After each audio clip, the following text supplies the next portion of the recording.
الہی حمد سے عاجز تیری یہ سارا جہاں تیرا۔ الحمدللہ رب العالمین والصلاة والسلام علی حبیبہ محمد وآلہ وصحبہ اجمعین، اما بعد، اعوذ باللہ من الشیطان الرجیم، بسم اللہ الرحمن الرحیم۔ ان الذین یبایعونک انما یبایعون اللہ، ید اللہ فوق ایدیہم فمن نکث فانما ینکث علی نفسہ۔ اللہم سبحانک لا علم لنا الا ما علمتنا انک انت العلیم الحکیم۔ مولایا صلی وسلم دائما ابدا علی حبیبک من زانت بہ الرسل۔ معزز سامعین کرام، السلام علیکم ورحمۃ اللہ وبرکاتہ۔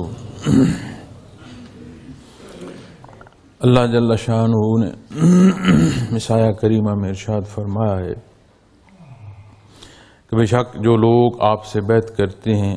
وہ اللہ سے بیعت کرتے ہیں، اللہ کا ہاتھ ان کے ہاتھوں پر ہے، تو جو عہد کو توڑے تو توڑنے کا وبال خود اسی پر ہے۔ سورہ فتح کی یہ آیہ کریمہ ہے، اور بیعت رضوان وہ موقع ہے کہ جب اہل مکہ کے ساتھ باہم گفت و شنید کے وفود آ جا رہے تھے، تو ایک موقع ایسا آیا کہ جہاں حضرت عثمان غنی رضی اللہ تعالی عنہ ذو النورین آپ تشریف لے گئے اہل مکہ سے بات کرنے کے لیے۔ آپ کو روکا گیا، روکنے کے بعد ایک بات جو عام ہوئی وہ یہ ہے کہ آپ کو شہید کر دیا گیا۔ اس موقع پر نبی کریم صلی اللہ علیہ وسلم نے صحابہ کرام رضوان اللہ علیہم اجمعین سے بیعت لی تھی، اس کے بدلے تک آخری سانس تک جو ہے کفار مکہ سے جنگ ہوگی۔ اور حضرت عثمان غنی رضی اللہ تعالیٰ عنہ کو یہ شرف بھی حاصل ہے کہ آپ صلی اللہ علیہ وسلم نے تمام صحابہ کرام رضوان اللہ علیہم اجمعین سے بیعت لینے کے بعد اپنا دست مبارک جو ہے، اپنا ہاتھ مبارک میں لے کر آپ کی طرف سے بھی بیعت فرمائی تھی۔ یہ اللہ کا نظام ہے، ان باتوں میں کتنے راز پوشیدہ ہوتے ہیں اور کیا حصے اور کیا معاملے ہیں کہ جب آپ رضی اللہ تعالیٰ عنہ کی طرف سے بیعت لے رہے ہیں تو اس سے مراد ہے کہ آپ بھی پھر اس دار فانی میں موجود ہیں، اور بات عام کیا ہے کہ آپ کو شہید کر دیا گیا۔ تو اللہ کریم کے اپنا نظام ہے۔ تو یہ آیہ کریمہ جو ہے سورہ فتح میں، اور اس کا بیان بیعت اور بیعت کے کرنے اور بیعت کے لینے میں ایک بہت خوبصورت پہلو اور بہت بڑی دلیل اور ایک خوبصورت مفہوم بھی بیان فرماتی ہے۔ یہاں آپ غور فرمائیں تو دو فریق، ایک فریق جو بیعت کے لیے حاضر ہے اور دوسری ہستی نبی کریم صلی اللہ علیہ وسلم کی جو بیعت قبول فرما رہے ہیں۔ معزز سامعین کرام، جو انحطاط آتی ہے، اس انحطاط کا اثر معاشرے کے ہر حصے پر پڑتا ہے، مزاجوں پر پڑتا ہے، اور یہ انحطاط کے بے شمار نقصانات ہیں، جن میں سے ایک نقصان یہ ہے کہ ہر پہلو کو عمومی جانا جاتا ہے، اور عمومی جاننے کی اس کیفیت اور حال کا صدور جب دین کی طرف آ جاتا ہے تو یہ بہت بڑے نقصان کا سبب ہوتا ہے۔ تو بیعت رضوان میں اگر آپ غور فرمائیں تو دو فریق، پھر یہی کیفیت اور حال صحابہ کرام رضوان اللہ علیہم اجمعین کی ہستیوں کے ساتھ ملتا ہے کہ تابعین اور پھر تبع تابعین خیر القرون کے یہ تینوں جو متصل خوبصورت ترین الگ ترتیب زمانے مبارک ہیں، ان میں یہ انداز اور یہ پہلو اسی پہلو سے اور اسی انداز سے ملتا آتا ہے۔ اور یاد رکھیے گا آج بھی شہادت وہی ہے، آج بھی بنیاد جو توحید ہے وہی ہے،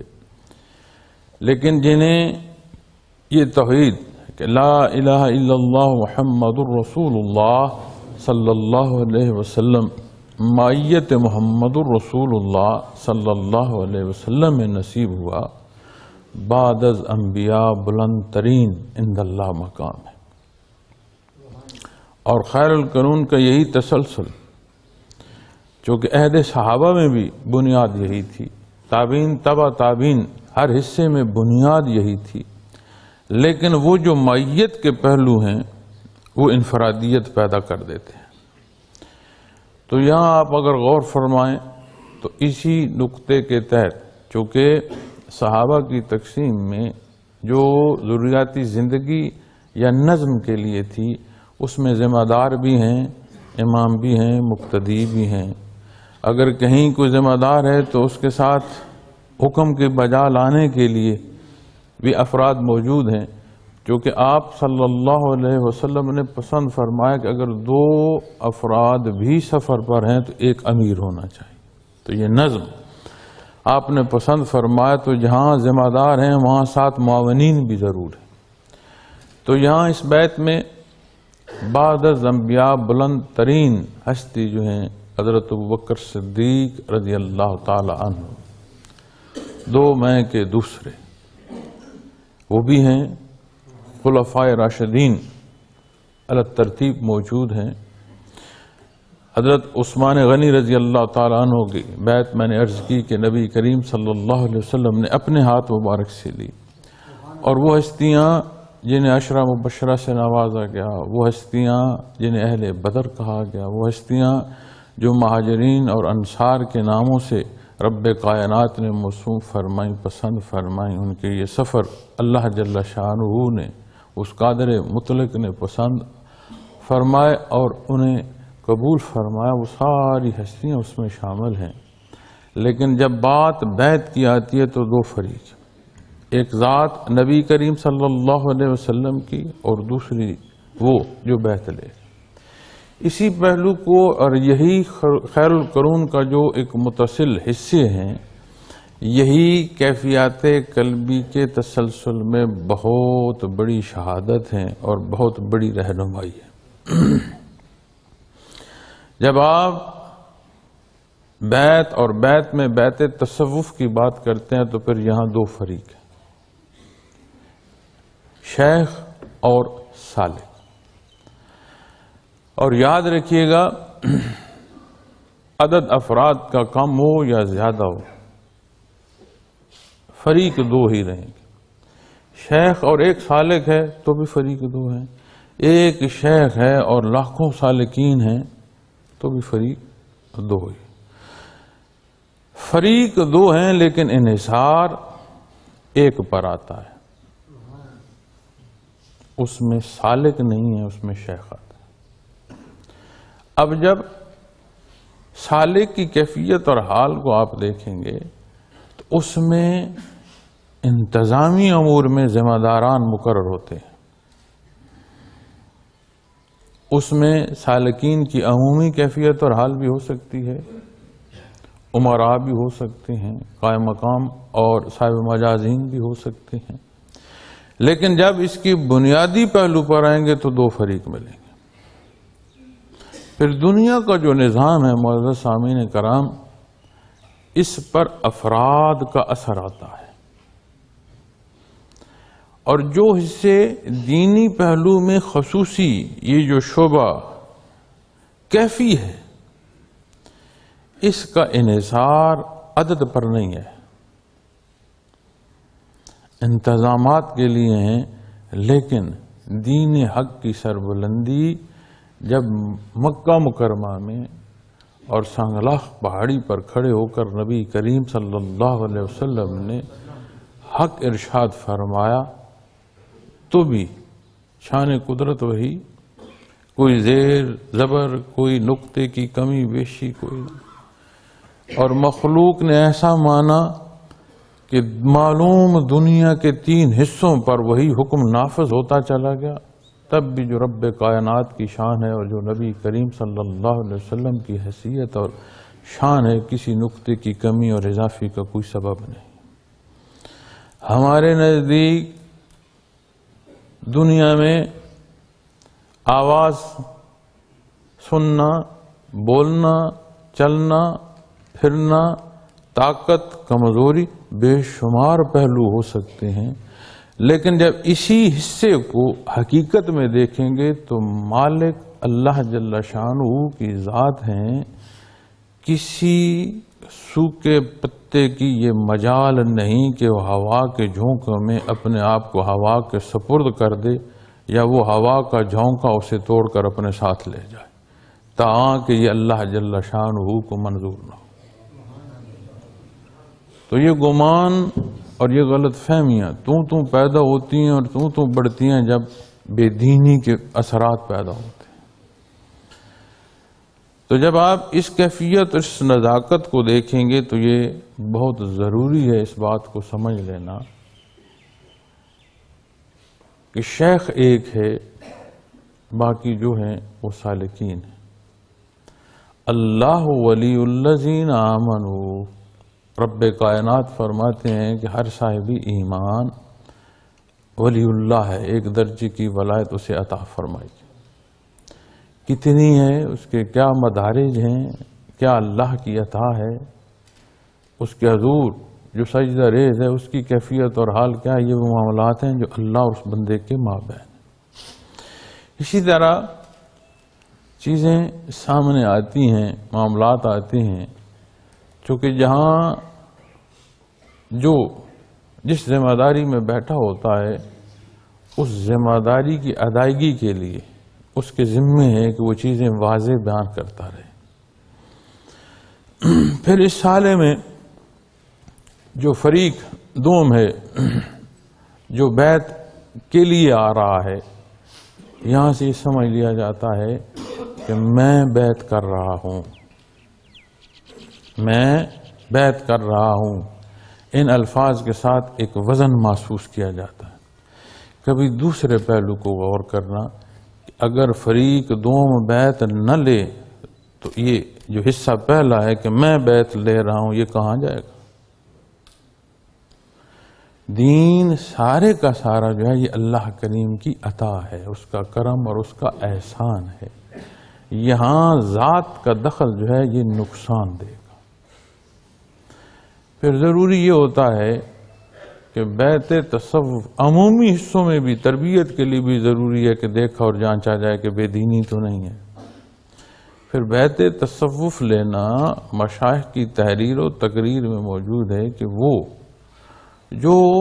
جس کی بیعت لے رہا ہے اسے کم از کم فناء الرسول کی کیفیت تک پہنچانے کی استعداد رکھتا ہو۔ پھر حضرت جی رحمۃ اللہ تعالی علیہ فرمایا کرتے تھے اگر کسی کو کوئی احدیت کے مقام تک لے جائے تو اس سے بڑھ کر اور کوئی توقع رکھنا جو ہے وہ درست ہی نہیں ہے۔ اس سے بڑی کرامت اور کیا ہو سکتی ہے کہ کسی سالک کو احدیت کے مقام سے آشنائی کا سبب کوئی ذات ہو جائے۔ تو اس نزاکت کو سمجھنے کے لیے اور اس پر قائم رہنے کے لیے اور اپنے آپ کو دارالابتلاء میں اس امتحان گاہ میں محسوس کرنے کے لیے ہمہ وقت یہ حال رہنا چاہیے کہ ذات نہ ہو، جو کچھ ہے وہ ذات باری تعالیٰ ہے۔ اگر سالکین کا امتحان ہے تو جو بحثیت ذمہ دار بیٹھا ہے وہ اور نازک ترین معاملے پر بیٹھا ہے، چونکہ سالک کا معاملہ ذاتی ہے اور جب وہاں بات آ جائے گی تو معاملہ اجتماعی ہو جائے گا۔ آپ کا مجھ سے رابطہ ذات کا ہے، اکیلی حیثیت اور اکائی میں آئے گا، لیکن جب یہاں سے پلٹ کر دیکھیں گے تو میرے سامنے آپ سارے احباب آ جائیں گے، تو وہاں سے حساب انفرادی آتا ہے، اور یہاں سے دیکھا جائے تو روز معاشر کا حساب جو ہے اس میں اجتماعیت نظر آتی ہے۔ تو جو جہاں ہے اس کی اتنے معاملے کی نزاکت بڑھتی چلی جاتی ہے۔ پھر یہ جو دنیا ہے، یہ جو امتحان گاہ ہے، جس میں شیطان بھی اپنی پوری کوشش میں ہے اور نفس بھی بے لگام ہونے کی کوشش میں رہتا ہے، پھر معاشرے کے اثرات جو ہیں وہ بھی اثر انداز ہوتے ہیں، اور معاشرے کو دیکھا جائے تو عمومی جو اثرات ہیں وہ برائی کے ہیں۔ تو جب یہ سارے اثرات آ رہے ہیں تو تحفظ میں سالک کیا کر رہا ہے؟ تو بنیاد سمجھنے کی جو ضرورت ہے وہ ہے کہ سالک کس لیے بنا؟ اللہ اللہ کے لیے بنا، کیفیات محمد الرسول اللہ صلی اللہ علیہ وسلم کے لیے بنا۔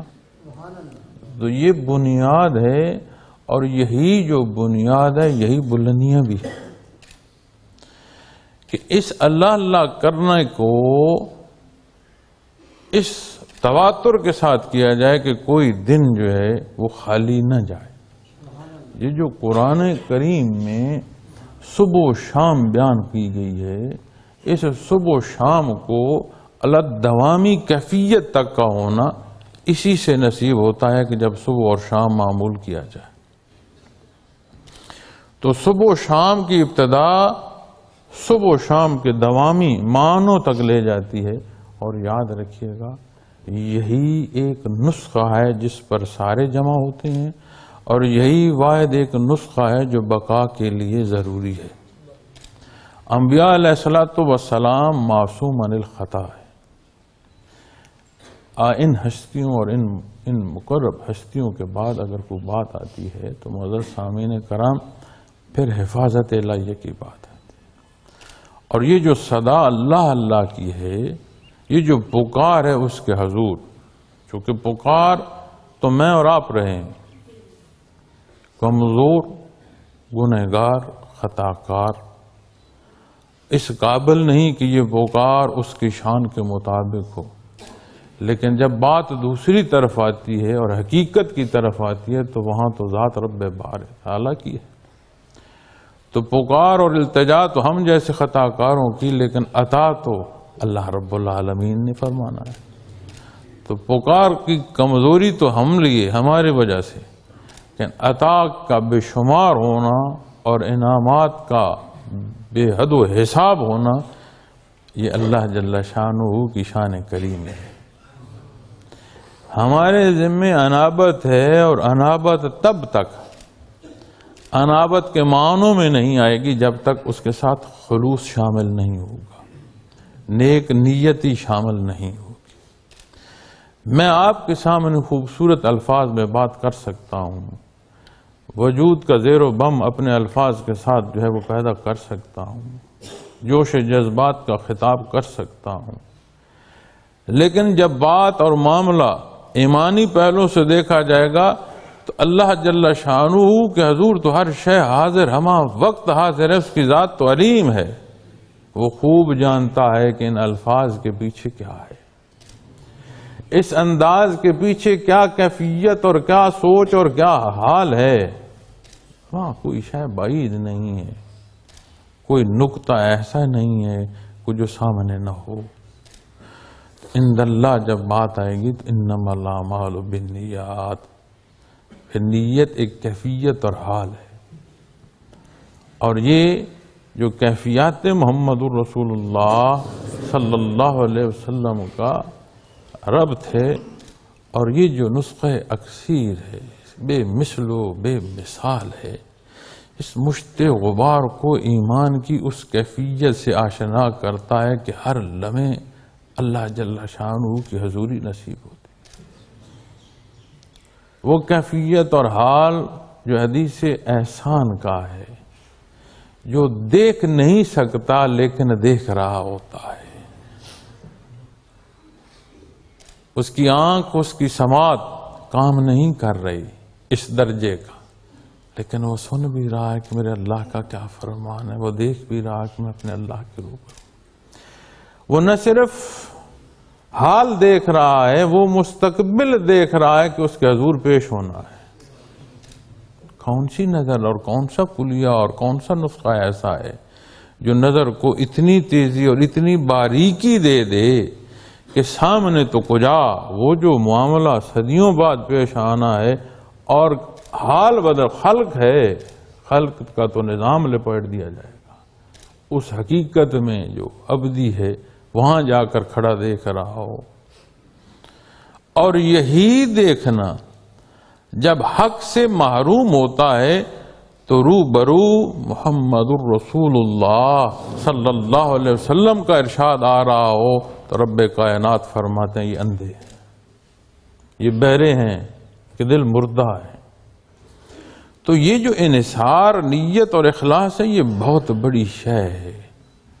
ہماری عبادات کا آخرت میں کوئی تعمیر نہیں ہونی۔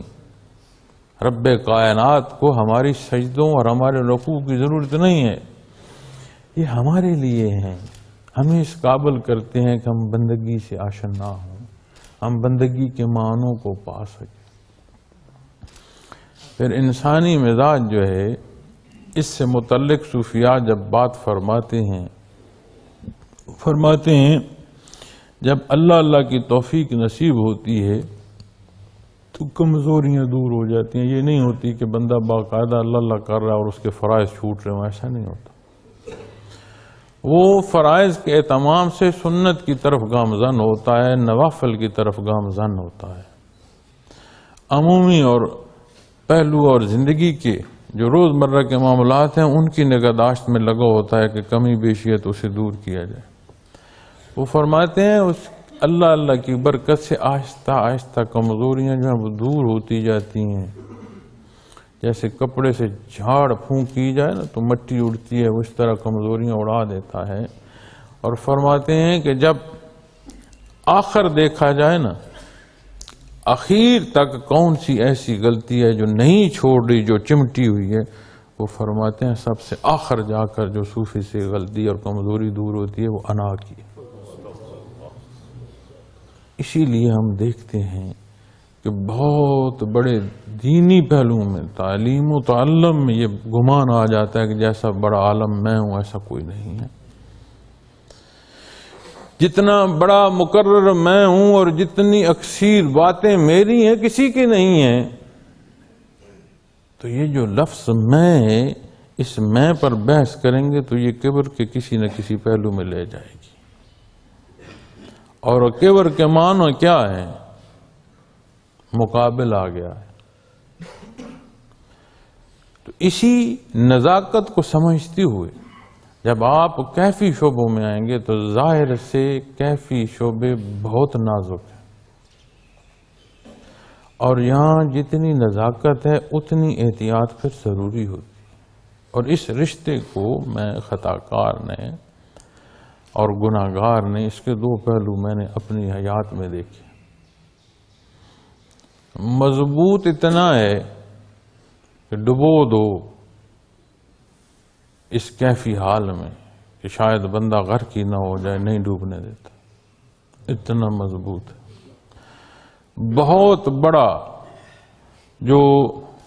موقع آتا ہے انقطاع کا، وہ زندگی اور موت کا آتا ہے کہ وہ رشتے جنہیں ماں باپ اولاد بہن بھائی بڑے بڑے پیارے نام، جہاں اس نام کے ساتھ دل کی دھڑکن تیز ہو جاتی ہے، جب موت انقطاع دیتی ہے تو لفظ میت استعمال ہوتا ہے کہ نہیں؟ اور وہ رشتے جو جان نثاری کیے ہیں، جو دنیا میں انسان چاہتا ہے، جن کے نہ ہونا تڑپاتا ہے، موت توڑ کر رکھ دیتی ہے۔ لیکن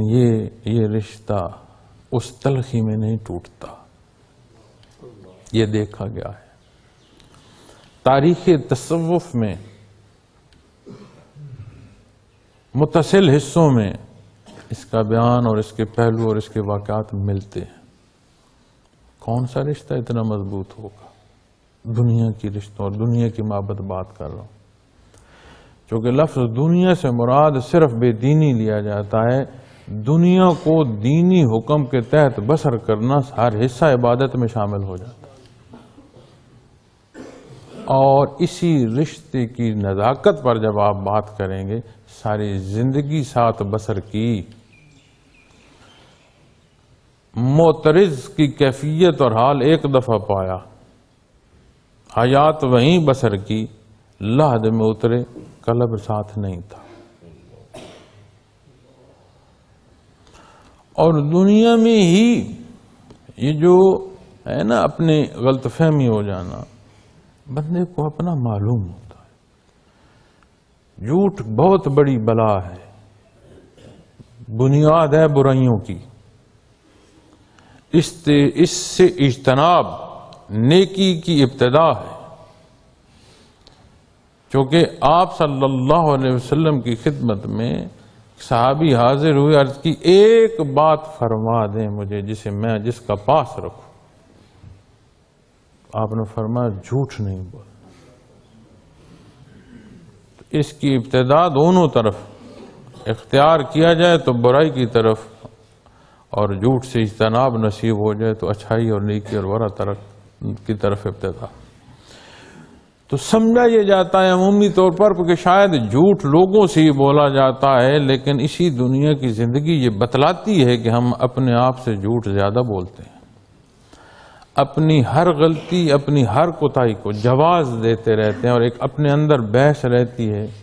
اور جتنی یہ بحث حقیقت سے دور ہوتی جاتی ہے، جتنی ذات آتی جاتی ہے، اتنا ہم اپنا نقصان کرتے جاتے ہیں۔ اور یہی وہ پہلو ہیں کہ ایک حدوں سے بڑھ جائے، حدود کا تجاوز پھر مور ثبت کر دیتا ہے۔ ایسا نہیں ہے کہ جو گناہ پہلا اور غلطی پہلی کی جائے، جس کا داغ قلب پر صادر ہو، اس داغ کی جو حال ہے وہ معلوم نہ ہو۔ اپنی پسند و ناپسند اور اپنی چاہت اور اپنے فیصلے ہیں جو مزید ڈبوتے ہیں۔ تو ان موضوعات پر آتے ہوئے دو چار پہلو جو ہیں اس سالک اور شیخ کے رشتے میں ضرور کہنا چاہوں گا، اور وہ یہ ہے کہ میاں یہ کیفیات قلب اثر محمد الرسول اللہ صلی اللہ علیہ وسلم سے جاری ہیں، کسی کی ملکیت نہیں ہے۔ اور یہاں بیٹھ کر بحثیت شیخ اگر میں یہ کہہ رہا ہوں کہ یہ میری ملکیت نہیں ہے، یہ میرے لیے اللہ کا کرم اور احسان ہے کہ تقسیم تو اس نے فرمانا ہے، اس تقسیم میں مجھ خطا کار کو بٹھا دیا، تو مجھ سے آگے کون ہے جو یہ کہے کہ یہ تقسیم میں کر رہا ہوں؟ جو اس ظاہری نظم و نسق میں خود لے رہا ہے وہ یہ کیسے کہہ سکتا ہے کہ یہ حقیقت ہے ہی میری؟ پھر تاریخ تصوف میں دیکھیے گا، کیونکہ خیر القرون کے آخری حصوں میں جس طرح تدوینی پہلو آئے ہیں، اسی طرح یہ کیفی پہلو جو ہیں یہ بھی متصل آج تک مل رہے ہیں، اور اتنی بڑی تعداد کا کسی ایک بات پر متفق ہونا، اور اس تعداد کے ورع و تقوی، دین، بیان، عمل، ہر پہلو سے خوبصورت کردار میسر ہوں، اور ایک اجماع اتنا بڑا ہو، یہ خود بہت بڑی دلیل ہے اس کے درست اور اس کے پہلوؤں کا درست ہونے پر۔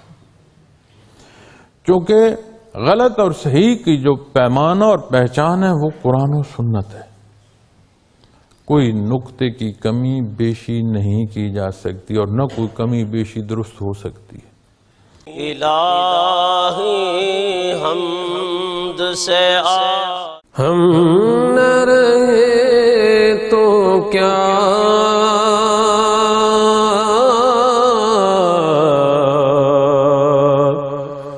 یہ جہاں تو رہے گا، مریضان عشق کا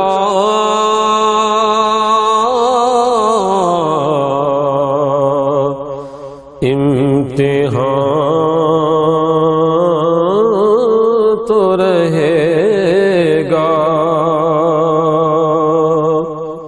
دھوپ بھی چمکے گی،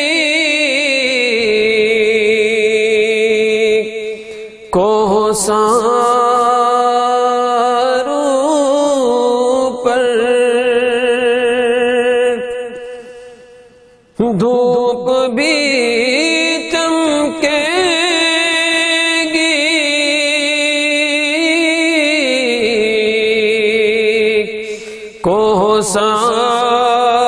کوہساروں پر بادلوں کا سائبان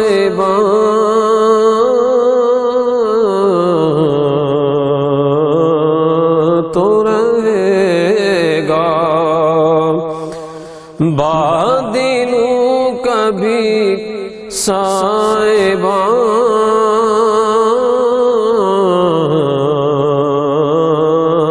تو رہے گا، کھلا کریں گے پھول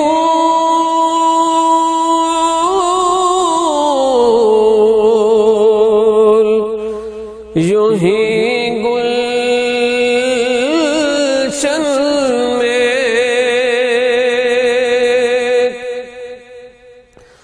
کھلا کریں گے پھول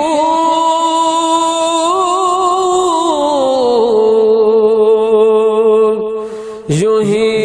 گلشن میں، بلبل بھی نغمہ خوان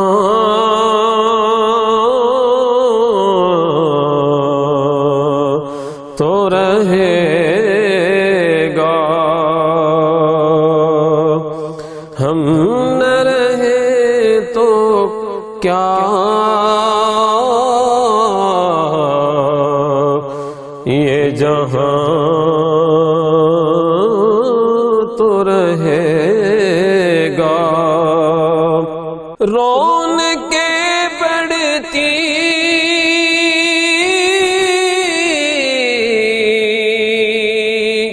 رہیں گی شہروں کی، رونقیں بڑھتی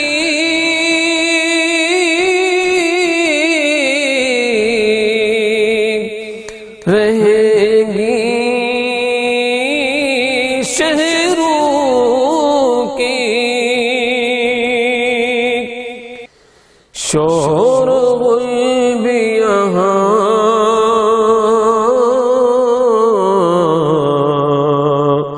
وہاں تو رہے گا، اور کوئی ہوگا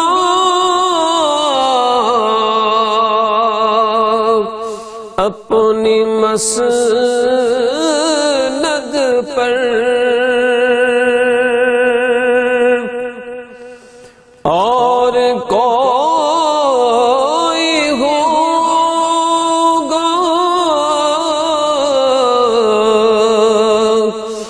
اپنی مسند پر، پھر وہ سلسلہ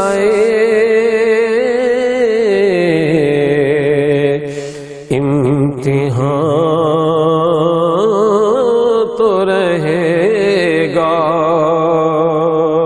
ہم نہ رہے تو کیا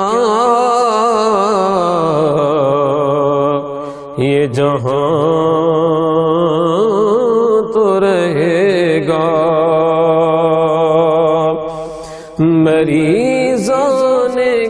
عشق کا